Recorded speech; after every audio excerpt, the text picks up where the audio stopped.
দেখো সবাইকে তাকাও, এরকম একটা থাইরয়েড সুইলিং এর পেশেন্ট যদি তোমাদেরকে দেওয়া হয় যার ফ্রন্ট অফ দ্য নেকে একটা সুইলিং আছে, এরকম পেশেন্ট ইউজুয়ালি দেওয়া হবে। এই সুইলিংটা যে কোনো এক পাশেও থাকতে পারে, বথ সাইডেও থাকতে পারে। হ্যাঁ, এরকম একটা থাইরয়েডের আইডিয়াল কেস।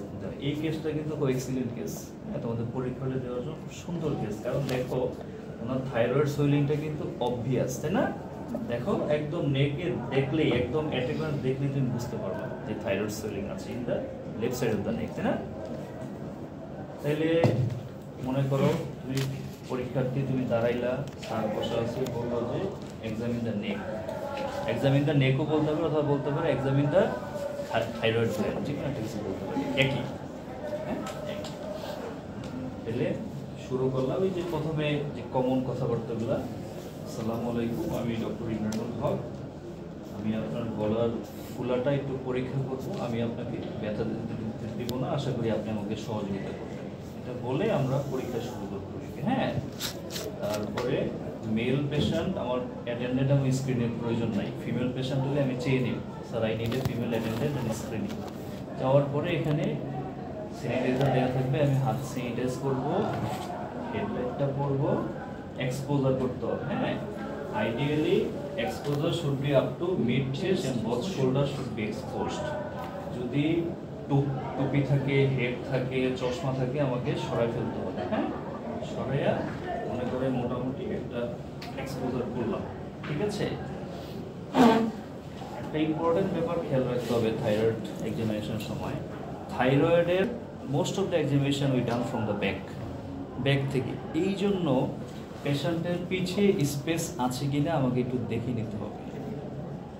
পেশেন্টের কথা শোনো, পেশেন্টের পিছন থেকে আমাকে থাইরয়েড গ্ল্যান্ডের পালপেশন করতে হবে, neck node, cervical lymph node examination করতে হবে, এই জন্য পিছনে যেতে হবে। এই জন্য আমাকে আগেই খেয়াল রাখতে হবে। যদি পিছনে যাওয়ার স্কোপ না থাকে, তুমি যেটা করতে পারো, দুইটা কাজ করতে পারো। একটা হলো পেশেন্টের চেয়ারটাকে একটু আগায় নিয়ে আসতে পারো, পিছনে তোমার যাওয়া লাগবে তো স্পেস লাগবে, আগায় নিয়ে আসতে পারো।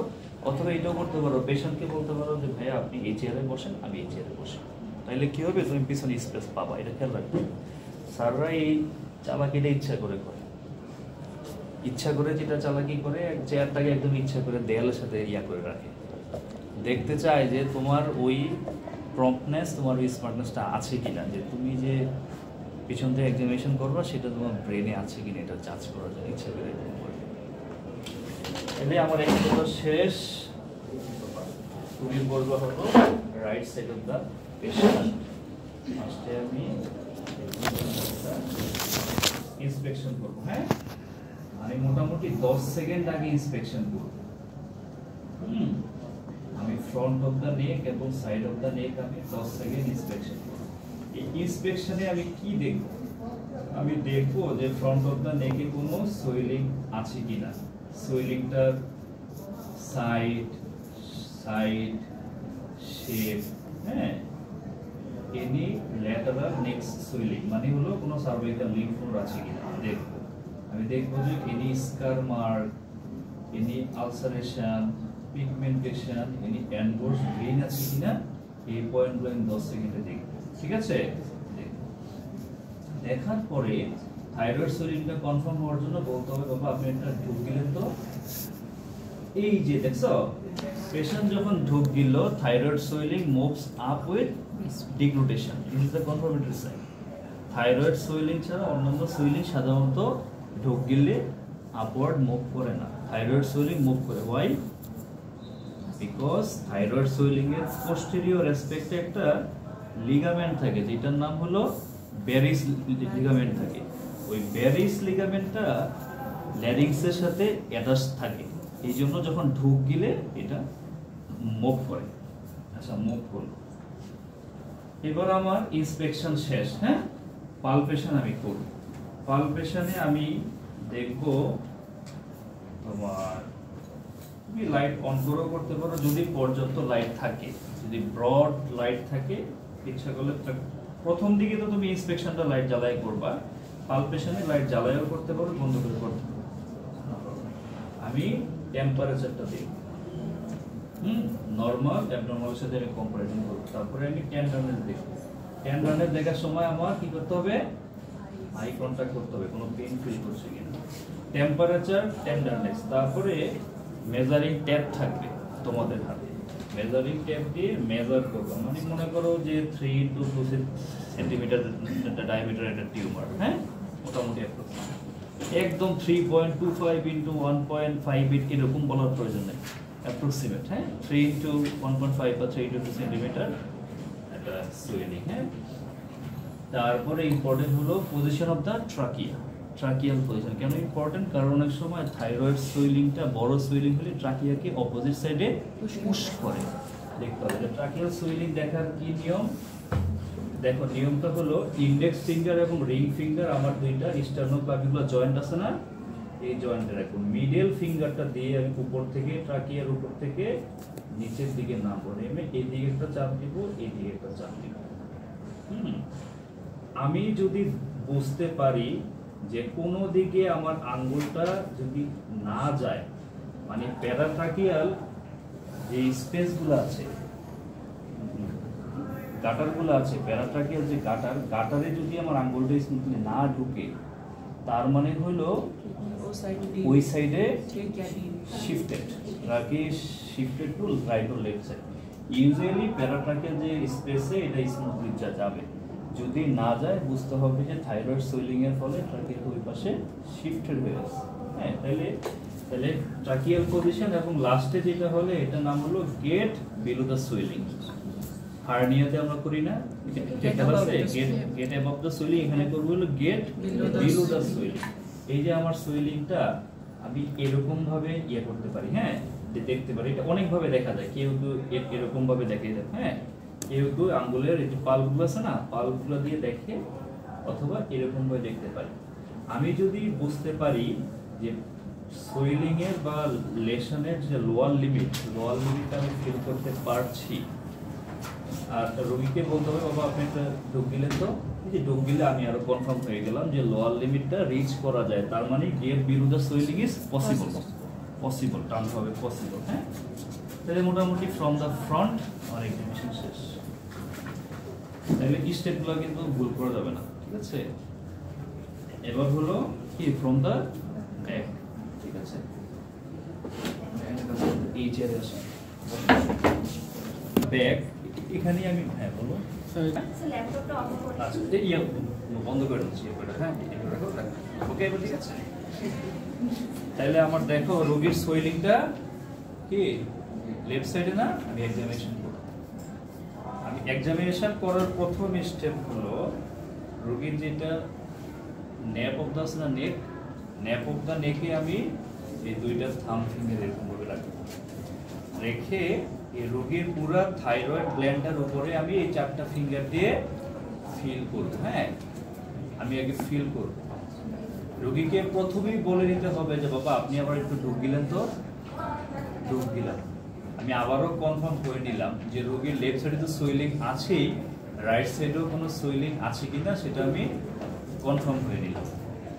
এবার আমাকে যেটা করতে হবে সুইলিং এর পালপেশন করতে হবে। পালপেশনে আমি কিছু পয়েন্ট দেখব, আমি দেখব যে surface, margin, consistency, relation with the overlying skin and underlying sternocleidomastoid muscle. Thyroid গ্ল্যান্ডের আন্ডারলাইন যে মাসেল স্টেনোক্লেডোমাস্টোয়েড মাসেল থাকে, এই মাসেলের সাথে ফিক্স কিনা না ফ্রিলি মুভ করে কিনা সেটা আমাকে দেখতে হবে।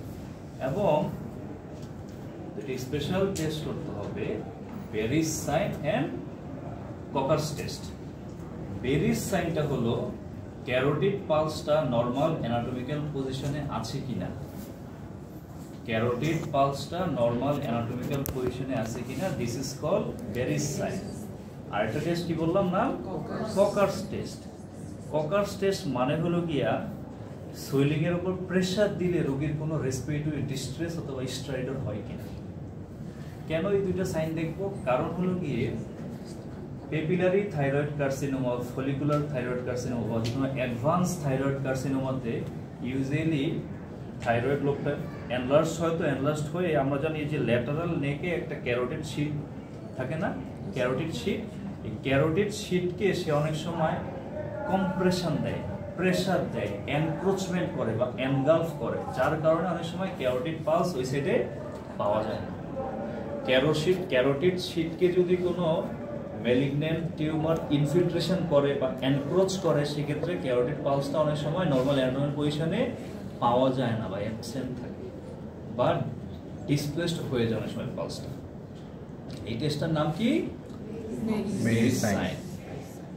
ককাস টেস্টটা হলো তোমার অনেক সময় হিউজ থাইরয়েড থাকে, দেখবা যে রাস্তাঘাটে কিছু কিছু পেশেন্ট আমরা পাই, ভিক্ষুক পাই, হিউজ থাইরয়েড, এই বড় থাইরয়েড থাকে গয়টার। হ্যাঁ, হিউজ মাল্টিনিউক্লিয়ার গয়টার যদি হয়, অনেক সময় সেটা ট্রাকিয়াকে কম্প্রেশন দেয়, ট্রাকিয়ার উপরে প্রেশার দেয়। প্রেশার দিলে আমরা যখন সুইলিংটার উপরে প্রেশার দিব, তখন রোগীর স্ট্রাইডর হবে। This is called Kocher's test. তাহলে আমরা শুরু করছি। হ্যাঁ, প্রথমে হাত দিলাম, দেখলাম যে কি অবস্থা, লেফট সাইডে সুইলিং আছে, রাইট সাইডে সুইলিংটা কনফার্ম করতে রোগীর ঢুকিয়ে দিলাম। এবার যেটা করব, আমি যেহেতু কনফার্ম হয়ে গেলাম যে সুইলিংটা লেফট সাইডে, আমি যেটা করব রাইট সাইড থেকে একটু প্রেশার আমি দিব, হালকা করে, খুব বেশি না, হালকা করে প্রেশার দিলে কি হবে, লেফট সাইডে সুইলিংটা আরও কি প্রমিনেন্ট হবে। প্রমিনেন্ট হওয়ার পর এবার আমি লেফট সাইড দিয়ে ফিল করব সারফেস, মার্জিন, কনসিস্টেন্সি। হ্যাঁ, দেখলাম। এবার রোগীরে বলতে হবে, বাবা আপনি আপনার থুতনিটা দিয়ে আমার এই হাতের উপর জোরে চাপ দেন তো, দেন, চাপ দেন। চাপ দিলে কি হবে, স্টেনোক্লেডোমাস্টারটা টট হবে। টট হলে এবার আমি দেখব যে সুইলিংটা এই সাইড টু সাইড এবং অ্যাবভ ডাউনওয়ার্ডস ফ্রিলি মুভ করে কিনা, এবং আমি দেখব সুইলিংটা ওভারলাইং স্কিনের সাথে ফিক্স কিনা। এটা কিন্তু ফিক্স না, এবং আন্ডারলাইং স্টেনোক্লেডোমাস্টারের সাথে ফিক্স না, এটা কিন্তু ফ্রিলি সাইড টু সাইড এবং অ্যাবভ ডাউনওয়ার্ডস মুভ করে। ঠিক আছে, কথা ক্লিয়ার? তাইলে দেখলাম, দেখার পরে এবার আমি ক্যারোটিড পালসেশন দেখব।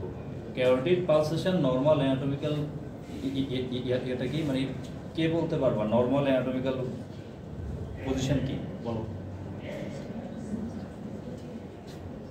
আপার border of the thyroid cartilage. হ্যাঁ, upper border of the thyroid cartilage এবং anterior border of the sternocleidomastoid যেখানে ক্রস করে। বুঝছো, কথা ক্লিয়ার হয়েছে? থাইরয়েড কার্টিলেজের আপার বর্ডার এবং anterior border of the sternocleidomastoid যেখানে ক্রস করে, সেখানেই নরমালি ক্যারোটিড পালসেশন পাওয়া যায়। ওকে, কনফিউশন তো নাই? তাহলে আমি এই যে এই আমি একটু দেখবো ক্যারোটিড। হ্যাঁ, ক্যারোটিড পালসেশনটা নরমাল অ্যানাটমিক্যাল পজিশনই আছে।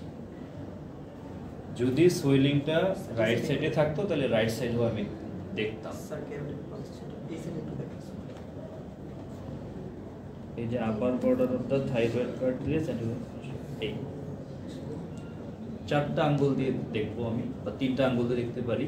আমি দেখবো শুধু পালসেশনটা না, ক্যারোটিড পালসেশনের ভলিউমটা আমি দেখবো, ভেরি ইম্পর্টেন্ট। এটা কি হাই ভলিউম পালস না লো ভলিউম পালস, এটা ইম্পর্টেন্স আমি বলবো পরে। দেখলাম সহজ তো, হাই ভলিউম পালস হলে তোমার হাতের উপরে সাই করে থাকতে হবে, লো ভলিউম পালস হলে জাস্ট মনে হবে যে পালসেশনটা তুমি জাস্ট ফিল করতে পারো। তাইলে এই টেস্টটার নাম হলো মেরিস সাইন। তাইলে যদি ক্যারোটিড পালসেশন নরমাল অ্যানাটমিক্যাল পজিশনে পাওয়া যায়, সেক্ষেত্রে Marie's sign will be negative. এটা কিন্তু অনেকে ভুল করে। নেগেটিভ মানে হলো নরমাল পজিশনেই আছে, পজিটিভ মানে হলো গিয়া এটা খারাপ জিনিস, এটা ইন্ডিকেট করে ক্যারোটিড শীটে কোনো ইনফিল্ট্রেশন বা এনগালফমেন্ট আছে, যার কারণে ক্যারোটিড পালসেশন পাওয়া যাচ্ছে। আর আরেকটা টেস্টের নাম কি বললাম? Caucus test. রোগীকে বলবো এই সুইলিংটার উপরে আমি একটু কম্প্রেশন দিব, রোগীকে বলবো আপনি বাবা বড় বড় করে শ্বাস নিতে দেবেন তো। ঠিক আছে, ওকে। তাহলে কোনো স্ট্রাইডন নাই। স্ট্রাইডন থাকলে সহজেই বুঝতে পারতাম কি পরিমাণ রোগীর ইয়ে হইতো, মানে তার শ্বাস নিতে অনেক কষ্ট হইতো, রোগী অনেক ডিস্ট্রেস হইতো, সেই ডিস্ট্রেস নাই। তাইলে মোটামুটি এবার আমি একটা আই সাইন দেখবো যে রোগীর এক্সোপথ্যালমস বা প্রপটোসিস আছে কিনা। এক্সোপথ্যালমস এবং প্রপটোসিসের মধ্যে পার্থক্য কি বলো, তাই বলো, difference between exophthalmos and proptosis. Exophthalmos হচ্ছে স্যার বালজিং অফ আইবল, বলো। এক্সোপথ্যালমাস এবং প্রপটোসিস দুইটাতেই প্রোট্রিশন অফ দ্য আইবল হয়। যদি protrusion of the eyeball due to thyroid cause, protrusion of the eyeball due to thyroid cause হলে this is called exophthalmos. Protrusion of eyeball other than thyroid cause is called proptosis. আইয়ের primary কোনো প্যাথোলজির কারণে যদি আইবলটা প্রোট্রুডেড হয় সেটা প্রপটোসিস। Hyperthyroidism বা graves disease যদি থাকে, গ্রেভস ডিজিজ, বা যদি কারো টক্সিক মাল্টিনিউক্লিয়ার গয়টার থাকে, হ্যাঁ, toxic multinuclear goitre, Graves disease, thyrotoxicosis, এগুলোর কারণে যদি আইবলটা প্রোট্রুডেড থাকে দিস ইজ কল্ড এক্সোপথ্যালমাস। এই জিনিসটা ভালো মনে রাখবে। তাইলে এক্সোপথ্যালমাস দেখার জন্য পিছন থেকে একটা সাইন আছে যেটার নাম হলো নেপজিগার সাইন। নেপজিগার স্পেলিংগুলো বিভিন্ন বইতে লেখা আছে, এগুলো দেখবো। হ্যাঁ, নেপজিগার সাইন। নেপজিগার সাইনটা হলো রোগীকে আমি পিছন দিকে থাকবো, রোগীকে লিখে হবে একটু মাথাটা এরকম, হ্যাঁ, মাথাটা একটু পিছন দিকে ঝুঁকাবো, ঝুঁকাইয়া আমি পিছনে এইভাবে দাঁড়াবো। তো আমি দেখবো যে সুপ্রা অরবিটাল রিজ এবং এই জায়গাটার কি নাম, মেলার প্রমিনেন্স। মেলার প্রমিনেন্স এবং সুপ্রাঅরবিটাল রিজ, ইউজুয়ালি আইবলটা এই দুইটা স্ট্রাকচারের, এই দুইটা ইমাজিনারি লাইনের মাঝখানে থাকবে, বাড়ির থাকবে এই দুইটা লাইনের। যদি প্রপটোসিস বা এক্সোপথ্যালমাস থাকে, এভাবে করলে আমি দেখতে পাবো যে আইবলটা প্রোট্রুডেড এবং আইবলের কিছু অংশ পিছন থেকে দেখা যাবে। ওনার যেহেতু এক্সোপথ্যালমাস নাই, সেই জন্য আমি কিন্তু কোনো আইবলের কোনো অংশ দেখতে পাচ্ছি না। যদি ওনার প্রপটোসিস থাকতো বা এক্সোপথ্যালমাস থাকতো, আমি পিছন দিকে তাকালে দেখতে পারতাম যে এই ইমাজিনারি লাইনের বাইরে ওনার আইবলের কিছু অংশ প্রোট্রুডেড হয়ে আছে। ক্লিয়ার? নেপজিগার সাইন। এবার আমরা সার্ভাইকাল লিম্ফ নোড এক্সামিনেশন করব। কেন হয়?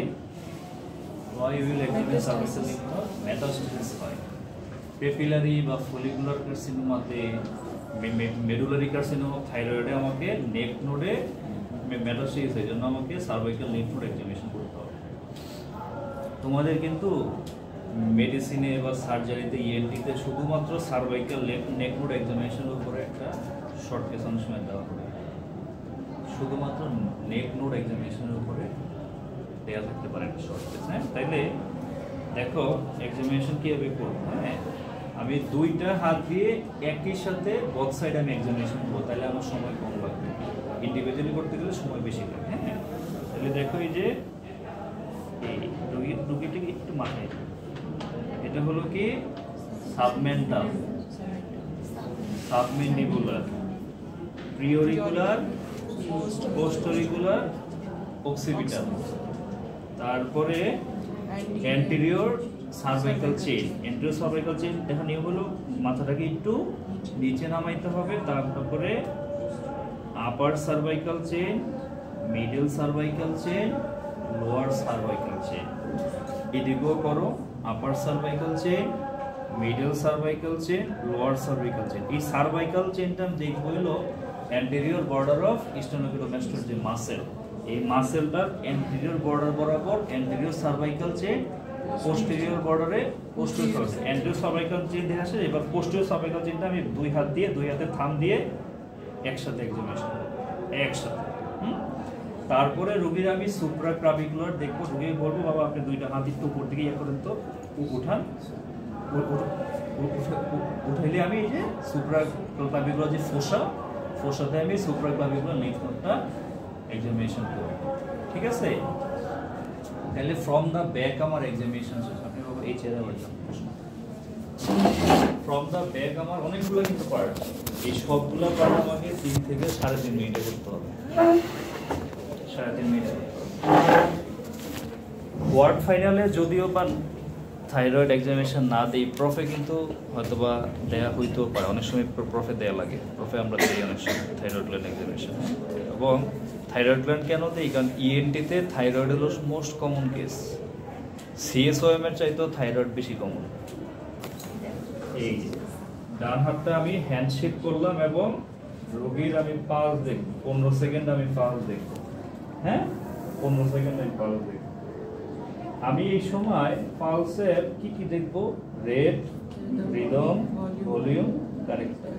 এই পালস দেখে কিন্তু আমি বুঝতে পারবো যে রোগী হাইপোথাইরয়েডিজম নাকি ইউথাইরয়েড নাকি হাইপারথাইরয়েড। আমি পালস দেখে মোটামুটি আন্দাজ করতে পারলাম। এবং এই যে রোগীকে যে আমি হ্যান্ডশেক করলাম না, হ্যান্ডশেক করার একটা বিশেষ কারণ আছে। কি কারণটা কি? আমাকে দেখতে হবে যে রোগীর পাম অফ দ্য হ্যান্ডটা কি সোয়েটিং কিনা, মানে ড্রাই নাকি ময়েস্ট, এটা আমাকে দেখতে হবে। এবং এটাও দেখতে হবে যে রোগীর পাম অফ দ্য হ্যান্ডটা কি আমার হট নাকি কুল। কেন ভাই? হাইপারথাইরয়েডিজমে রোগীর হ্যান্ডটা সোয়েটিং থাকবে, ময়েস্ট থাকবে এবং হট থাকবে। হাইপোথাইরয়েডিজমে হ্যান্ডটা কুল থাকবে এবং ড্রাই থাকবে, কোর্স থাকবে। এখন একটা কমন যেটা কোশ্চেন, পেইড কোশ্চেন আমরা জিজ্ঞেস করি যে কিছু কিছু পেশেন্ট থাকে অ্যাংজাইটির পেশেন্ট, যাদের অ্যাংজাইটি থাকে তাদেরও কিন্তু হাতটা ময়েস্ট থাকে। তাইলে তুমি কিভাবে বুঝবা যে রোগীটা অ্যাংজাইটির পেশেন্ট নাকি হাইপারথাইরয়েডিজম পেশেন্ট, কিভাবে বুঝবা বলো? এটা একটা কমন কোশ্চেন, কমনেস্ট কোশ্চেন এটা। থাইরয়েড আসলে কমন কোশ্চেন হলো গিয়া হ্যান্ড এক্সামিনেশন করে কিভাবে ডায়াগনোস করবা যে এটা কি অ্যাংজাইটির পেশেন্ট না হাইপারথাইরয়েডিজম পেশেন্ট, কিভাবে বলো? অ্যাংজাইটিরও কিন্তু হাতটা সোয়েটিং থাকে, অ্যাংজাইটি পেশেন্টগুলোর হাতটা সোয়েটিং থাকে কিন্তু কি কুল থাকে, কুল থাকে। তাইলে অ্যাংজাইটিতে কুল এন্ড ময়েস্ট হবে, হাইপারথাইরয়েডিজমে হট এন্ড ময়েস্ট হবে। পার্থক্য এটা ভেরি ইম্পর্টেন্ট। এবার রোগীকে বলতে হবে বাবা আপনি আপনার হাত দুইটা এরকম ইয়াকাগ্র করেন তো দেখি, এক্সটেন্ড করেন। পেশেন্টের হ্যান্ড লেভেলে এসে আমি দেখব কোনো ট্রেমর আছে কিনা। ইউজুয়ালি হাইপারথাইরয়েডিজমে ফাইন ট্রেমর হয়। যদি ট্রেমর সন্দেহ হয়, যদি একদম বুঝতে পারো ক্লিন কাট ট্রেমর নাই তো নাই, যদি সন্দেহ হয় ট্রেমর আছে কি না আছে আমি ক্লিয়ার না, এটার উপরে একটা পাতলা কাগজ দিবা, কাগজ দিলে তুমি বুঝতে পারবা যে ট্রেমরটা অবভিয়াস কিনা। ঠিক আছে, তাহলে এই মোটামুটি হয়ে গেল। আর লাস্টে আমাকে কিছু আই সাইন এক্সামিনেশন করতে হবে। আই সাইন কেন আই সাইন? কারণ হলো গিয়া হাইপারথাইরয়েডিজম বা থাইরোটক্সিকোসিস পেশেন্টদের এক্সোপথ্যালমাস থাকে এবং পাশাপাশি কিছু ইম্পর্টেন্ট আই সাইন থাকে। আই সাইনগুলো একটু নাম আছে, 5টা আই সাইন আছে। এর মধ্যে একটা আই সাইন কিন্তু ফ্রম দ্য ব্যাক আমি এক্সামিনেশন করে আসছি, সেটার নাম কি? নেপজিগার সাইন। বাকিগুলো এবার দেখবো, হ্যাঁ বাকিগুলো এবার দেখবো। বাকি 4টার আই সাইন এর নাম হলো, ফার্স্ট এরটার নাম হলো জফ্রস সাইন। জফ্রস,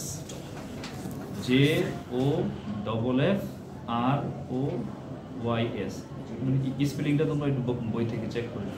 জফ্রস সাইন, জফ্রস সাইনে আমি দেখব যে ফোরহেডে রিঙ্কলিং হয় কিনা, রিঙ্কলিং প্রেজেন্ট অর নট। রোগীকে আমি বলবো আপনি মাথা না নাড়িয়ে ছাদের দিকে তাকান, মাথা না নাড়িয়ে ছাদের দিকে তাকান, ছাদের দিকে তাকাইলে রিঙ্কলিং হবে। হ্যাঁ কি বাবা, মাথা না নাড়িয়ে ছাদের দিকে তাকান তো, এই দেখছো না ক্লিয়ার কাট রোগীর রিঙ্কলিং হচ্ছে। পরের সাইনটার নাম হলো মবিয়াস sign. মবিয়াস, MOBIUS, Mobius sign. Mobius sign is a sign for testing patients accommodation of eye. accommodation করতে পারছে কিনা। রোগীকে বলতে হবে বাবা আপনি দূরের ওই যে লেখাটা আছে লেখার দিকে তাকান, এবার আমার এই আঙ্গুলটার দিকে তাকান। রোগীর কনভার্জেন্স অফ দ্য আইবল হচ্ছে কিনা, রোগী অ্যাকোমোডেশন করতে পারছে কিনা, this is called Mobius sign. Mobius. এবার থার্ড যে টেস্টটা করব সেটার নাম হলো von Graefe's sign. Von Graefe's sign, VON, von space Graefe's, GRAPHIS, FFE'S, von Graefe's sign. Von Graefe's সাইনে আমি দেখবো যে লিড ল্যাগ এবং লিড রিট্রাকশন, লিড ল্যাগ এবং লিড রিট্রাকশন। এখন দেখো লিড রিট্রাকশনটা কি জিনিস? লিড রিট্রাকশনটা হলো আইলিডে যে মাসেলগুলো আছে না, মাসেলগুলো কি নাম? অনেকগুলো মাসেল আছে, এই মাসেলগুলোরে কম্বাইনলি কি মাসেল বলা হয়? মুলার্স মাসেল বলা হয়, মুলার্স মাসেল। এক্সট্রাকুলার যে মাসেলগুলো আছে মুলার্স মাসেল বলা হয়। তো লিড রিট্রাকশনে এই মাসেলগুলো ইউজুয়ালি কন্ট্রাক্টেড থাকে, এই আইলিডের মাসেলগুলো কন্ট্রাক্টেড থাকে এবং এই কন্ট্রাক্টেড থাকার ফলে আপার স্ক্লেরাটা আমার ভিজিবল হয়। নর্মালি কোনো পার্সনের কিন্তু আপার স্ক্লেরা ভিজিবল হয় না, আপার স্ক্লেরা ইজ অলওয়েজ ইনভিজিবল। যদি কারণ আইলিডটা রিট্রাক্টেড থাকে পিছন দিকে, আইলিডটার নর্মাল পজিশনে যদি মাসেলগুলো কন্ট্রাক্টেড থাকে, হ্যাঁ, যদি আইলিডটা আমার এরকম থাকে রিট্রাক্টেড থাকলে কিন্তু আপার স্ক্লেরাটা ভিজিবল হবে। This is called lid retraction. Lid lag, lag means কি? বিহাইন্ড বা স্লো। ইউজুয়ালি আমি দেখাবো এক্সামিনেশনটা, ইউজুয়ালি আইবল এবং আইলিড মুভ করে একসাথে, মানে আপওয়ার্ড বা ডাউনওয়ার্ড যেটাই বলো না কেন মুভ করবে একসাথে। যদি কোনো পেশেন্টের লিড ল্যাগ থাকে তার মানে আইলিডটা আইবলের সাথে সিনক্রোনাসলি মুভ করতে পারছে না। দেখা যায় যে রোগীকে বলবো যে আপনি আমার এই আঙ্গুলটা ফলো করেন, সে ফলো করতে গিয়ে তার আই বলটা নামবে কিন্তু আইলিডটা অনেক আস্তে আস্তে নামবে, তখন সহজেই তুমি আপার স্ক্লেরাটা দেখতে পাবা, বুঝছো? কিন্তু এই রোগীর যেহেতু নাই, সেই রোগীর হবে না। বলতে হবে বাবা আপনি মাথায় স্থির রাখবেন, শুধু চোখ দিয়ে আমার এই হাতটা যেই দিকে যায় সেদিকে আপনি তাকাবেন। হ্যাঁ, মিডলাইন থেকে শুরু করবো, টাকা টাকা টাকা। তাহলে রোগীর চোখের দিকে যখন আমরা খেয়াল করবো দেখতে পাবো যে সুন্দর মতো আইলিড এবং আইবলটা সিনক্রোনাসলি মুভ করছে এবং কোনো লিড ল্যাগ এবং লিড রিট্রাকশন নাই। ঠিক আছে, লাস্ট যে সাইনটা সেটার নাম হলো Stellwag's sign. Stellwag's, STELLWAGS, Stellwag's sign. Stellwag's সাইনটার অর্থ হলো infrequent blinking of the eyelid. একটা নর্মাল পারসন একটু পরপর 1-2 সেকেন্ড পরপর কিন্তু আইলিডটা ব্লিঙ্ক করে। হাইপার অথবা হাইপোথাইরয়েডিজমের পেশেন্টের আইলিডের ব্লিঙ্কিংটা এত ফ্রিকোয়েন্টলি হয় না, ইনফ্রিকোয়েন্ট, স্টেয়ার লো, তাকায় আছে তো আছে, কোনো ব্লিঙ্কিং হয় না, অনেকক্ষণ 10 সেকেন্ড 15 সেকেন্ড বা 20 সেকেন্ড পরে একটা ব্লিঙ্ক করে। ঠিক আছে, কারণ আমরা জানি শরীরের মেটাবলিক অ্যাক্টিভিটি, ভেজাল অ্যাক্টিভিটি, মাসেল অ্যাক্টিভিটি এগুলো মেনটেন করার জন্য থাইরয়েড হরমোনটা ভেরি ইম্পর্টেন্ট। থাইরয়েড হরমোন হলো এমন একটা হরমোন যেটা শরীরের প্রতিটা অর্গানের উপর এটা ফাংশন আছে, এমন কোনো অর্গান নাই যেটার উপরে থাইরয়েড হরমোনের ফাংশন নেই। ঠিক আছে, তাইলে এটার জন্য স্পেশাল কোনো টেস্ট করার দরকার হয় না, আমি রোগীর আয়ের সাথে কন্ট্যাক্ট করব। এই দেখো এই রোগীটা কিন্তু একটু পরে পরে কিন্তু কি করছে, ব্লিঙ্ক করছে, তাই না? ব্লিঙ্ক করছে না, কিন্তু হাইপারথাইরয়েডিজম বা হাইপোথাইরয়েডিজম বলে তাকে অনেকক্ষণ পরে একটা ব্লিঙ্ক করবে।